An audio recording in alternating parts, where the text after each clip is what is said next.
திருமகள் TV பல்சுவைகள் படைக்கும் பாசறை.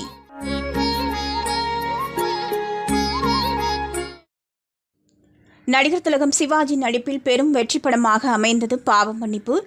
பீம்சிங் இயக்கியது. இந்த படத்தின் கதையை எழுதியவர் சந்திரபாபு. இந்த படத்துக்கு அவர் முதலில் ஈட்ட பெயர் அப்துல்லா. இந்த படத்திற்கு சந்திரபாபு தானே கதை எழுதி நடிக்க வேண்டும் என்று நினைத்தார். அதன்படி சில காட்சிகளையும் படமாக்கினார். ஆனால் ஃபைனான்ஸ் பிரச்சினை காரணமாக அவரால் படத்தை தயாரிக்க முடியவில்லை.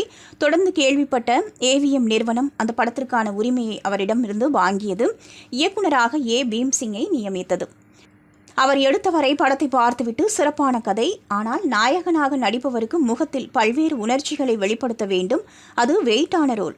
அதற்கு சந்திரபாபுவால் சரிவர நடிக்க முடியாது. அதனால் சிவாஜி தான் இதற்கு சரியான ஆள் என்றும் தீர்மானித்தார். அவருக்காக கதையில் சில திருத்தங்களையும் செய்தார். இப்போது ஏவிஎம்முக்கு தர்மசங்கடமான சூழல். கதை சந்திரபாபுவுடையது. அவரை நாயகனாக நடிக்க வைத்தால்தான் படத்தை எடுக்க முடியும். ஆனால் இந்த படத்தில் என்ன செய்வதென்று யோசித்தனர்.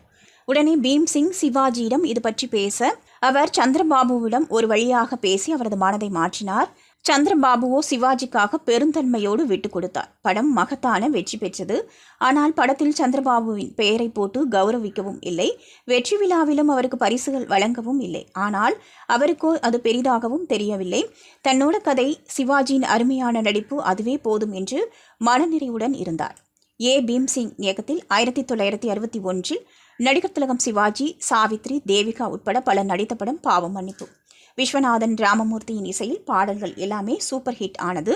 திருமகள் டிவியை லைக் செய்து உங்கள் நண்பர்களுக்கும் ஷேர் செய்வதுடன் சப்ஸ்கிரைப் செய்து ஆதரவு தாருங்கள்.